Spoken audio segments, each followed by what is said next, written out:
passionate about helping others. That's my aim, of course, to have, that kind of philosophical aim for my life is one of the things that I think makes me feel kind of fulfilled. Two, because I like the practical elements of this. One, because I'm a fan of ASMR, and two, because I like sitting down and putting myself in a state of mind where I have to be relaxing, and thus I have to be relaxed myself. So I'm always going to return to this. So if you ever see my channel on a break or anything, please know it's never that I am quitting. It's always that I'm on a break or a reprieve just because of life circumstances, but I'll always be here. This is my favourite thing to do, really. Unless something crazy comes up, like I lose the ability to make videos for some reason because of a natural disaster or financial hardship or something like that. But, it's never because I'll lose passion about it.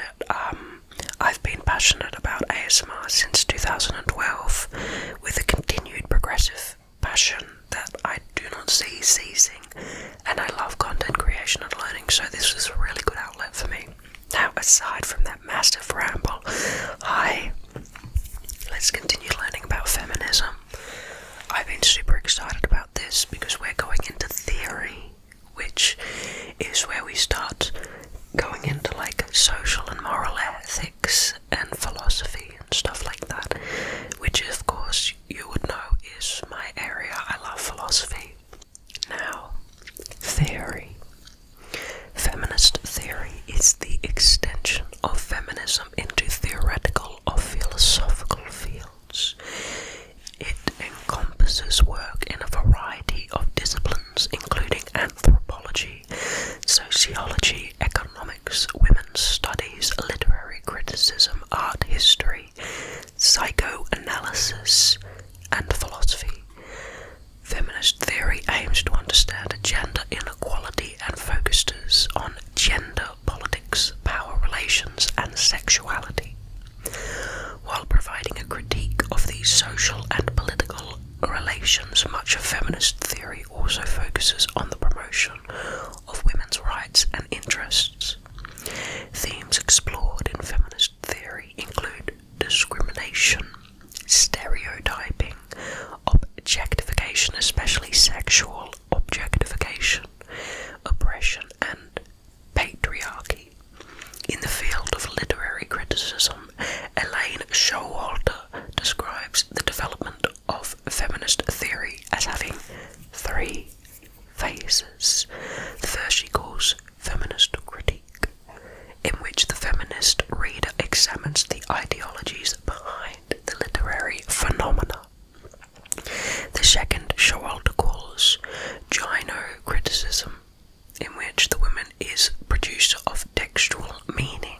The last phase she calls gender theory, in which the ideological inscription and literary effects of the sex/gender systems are explored. Interesting. This was paralleled in the 1970s by French feminists who developed the concepts of écriture féminine, which translates as female or feminine writing. Helene Cixous argues that writing and philosophy are phallocentric, and along with other French feminists such as Luce Irigaray, emphasize writing from the body as a subversive exercise. Phallocentric kind of psychology, phallocentric like, writing. I see that in a lot in how modern feminists kind of deconstruct the world in quite a lot of ways, like phallocentric architecture, and a lot of stuff like that I find quite interesting. Kind of this new age development where psychoanalysis has gone rather to the philosophical extreme, and I find it super interesting.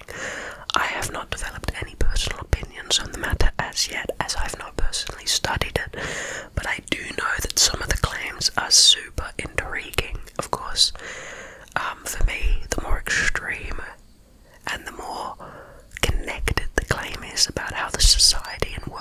sections, the more intriguing.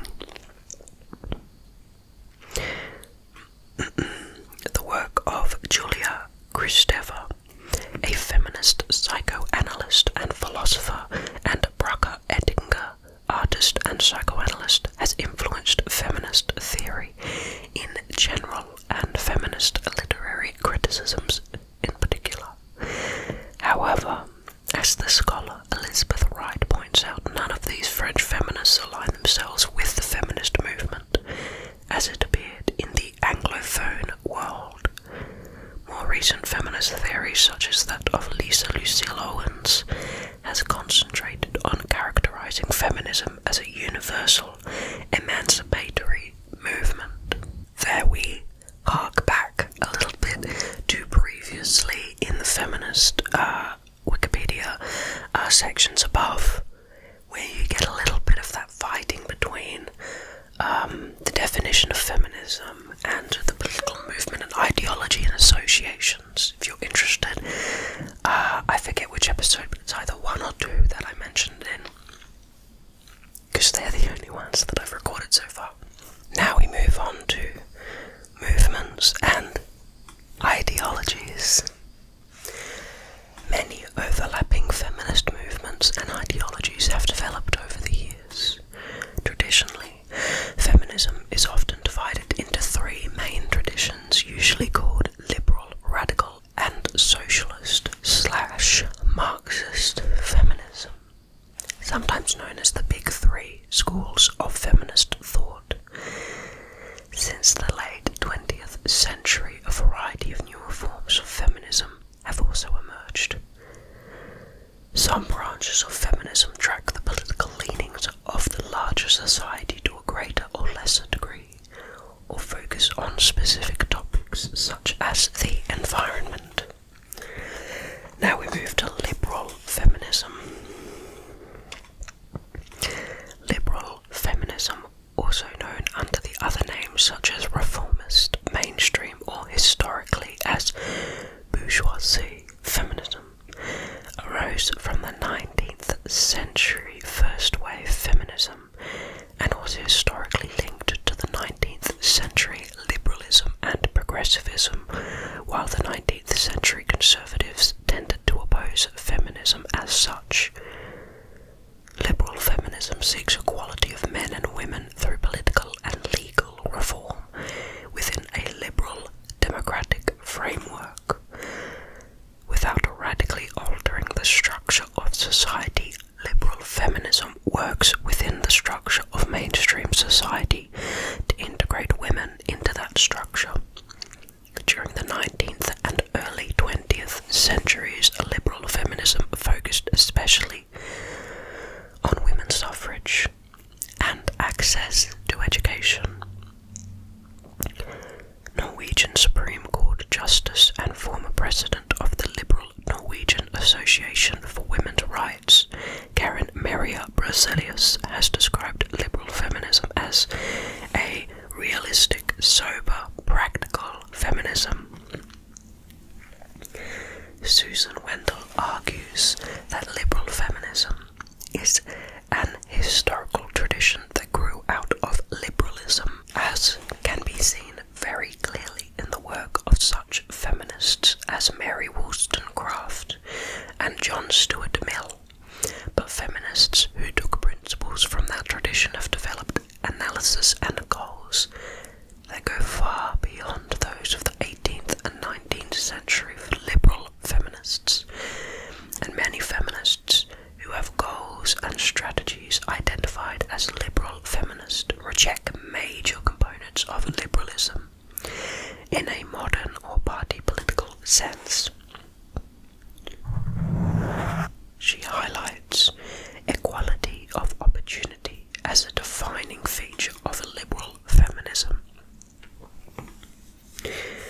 Liberal feminism is a very broad term that encompasses many, often diverging modern branches and a variety of feminist and general political perspectives.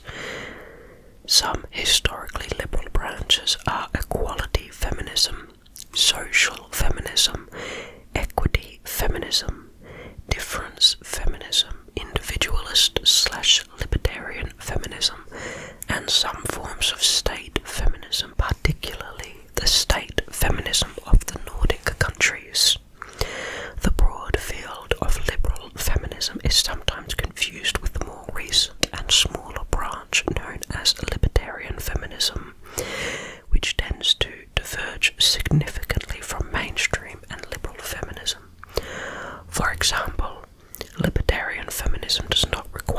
social measures to reduce maternal inequality. In fact, it opposes such measures. In contrast, liberal feminism may support such requirements, and egalitarian versions of feminism insist on them. Catherine Rottenberg has criticised what she described as neoliberal feminism, which she describes as individualised rather than collectivised, and becoming detached from social inequality. Due to this, she argues that liberal feminism cannot offer any sustained analysis of the structures of male dominance, power, or privilege. Some modern forms of feminism that historically grew out of the broader liberal tradition have more recently also been described as conservative in relative terms. This is particularly the case for libertarian feminism, which conceives of people as self-owners and therefore as entitled to freedom from coercive interference. Interesting.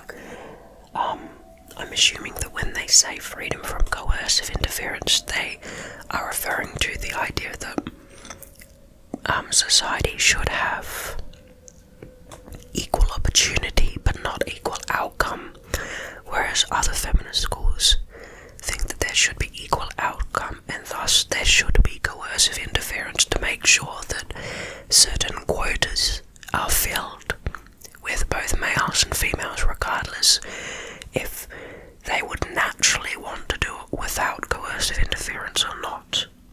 I assume that must be where the kind of difference in argument lays. I'm not sure. Radical feminism. And the symbol of the radical feminist movement is the upwards fist. I'm not sure if you can see it. That's it.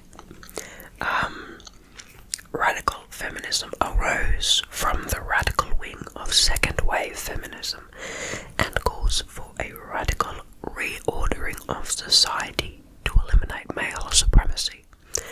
It considers the male-controlled capitalist hierarchy as the defining feature of women's oppression and the total uprooting and reconstruction of society as necessary.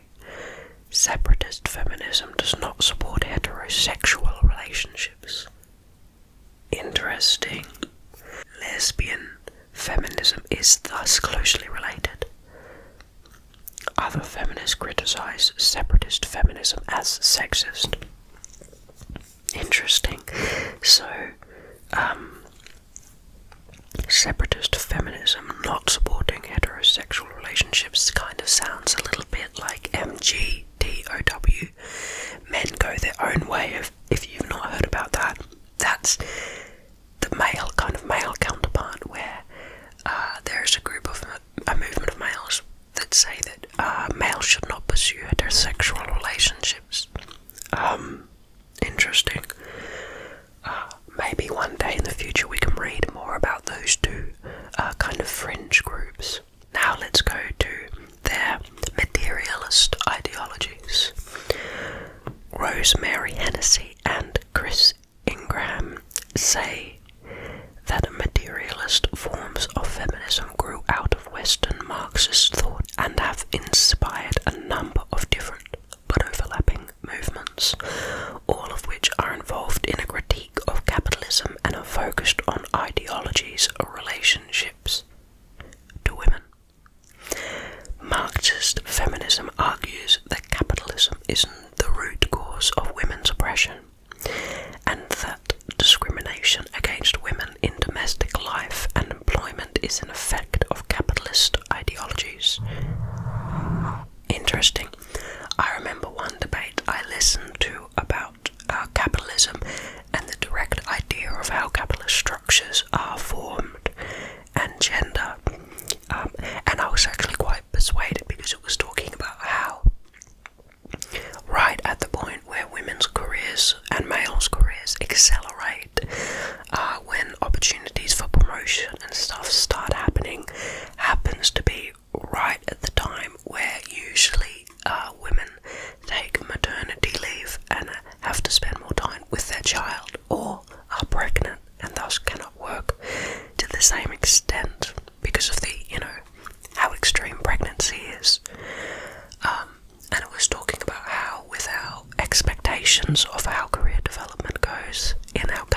society mean that just at this point when you're near your 30s or in your 30s, and for men they've spent a number of years in their career, and so have women at this point, that usually the male career, they get to the next level or stuff like that, and they get an advantage over women in that they do not have this kind of regular time where they have to take off due to pregnancy leave. Of course that's a generalization, but in general, I mean, of course, females or people with female biology at least are the ones that give birth in all cases, and thus you can see that the timing of that is rather a hindrance to career development. So I've seen a lot of different people thinking about how we can possibly restructure this to not be as much of a hindrance, and actually the biggest, or at least most persuasive idea that I've heard is increasing paternal leave. So maternal leave is for the traditionally the female in the relationship, and paternal leave is for the male.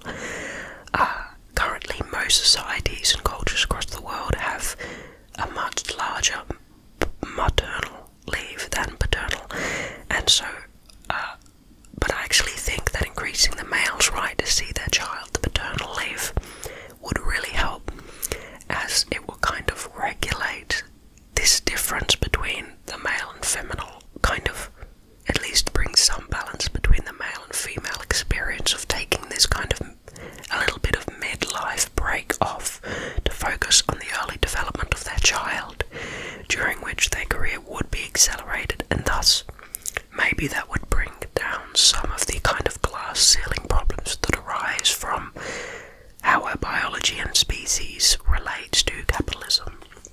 But again, I'm sure that it's much more complicated than that, and that's only one possible idea. But that's something that maybe you can have a think about, and I would like to hear what proposed ideas you have, or possibly what you think about that, in the description below. Let's keep going. Socialist feminism distinguishes itself from Marxist feminism by arguing that women's liberation can only be achieved by working to end both the economic and cultural sources of women's oppression. Anarcho feminists believe that class struggle and anarchy against the state requires struggling against patriarchy, which comes from involuntary hierarchy. Now we also have other modern feminisms. We have ecofeminism. Ecofeminists see men's control of land as responsible for the oppression of women and destruction of the natural environment. Interesting. Ecofeminism has been criticized for focusing too much on mystical connection between women and nature. That sounds really interesting, and possibly a little bit like Wicca and early relationships in between fertility gods and stuff like that, and women. But I would love to see what relationships ecofeminists have come between the male ownership of land and the degradation of the environment. I wonder what links there are.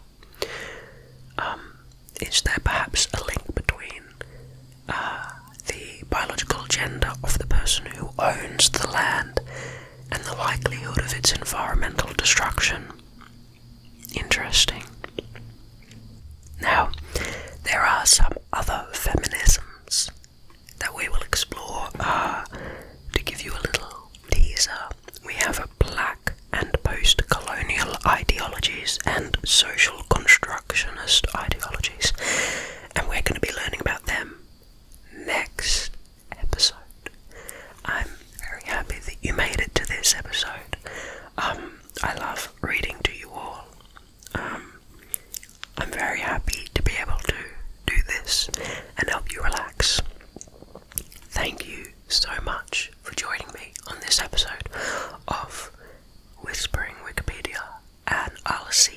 next time.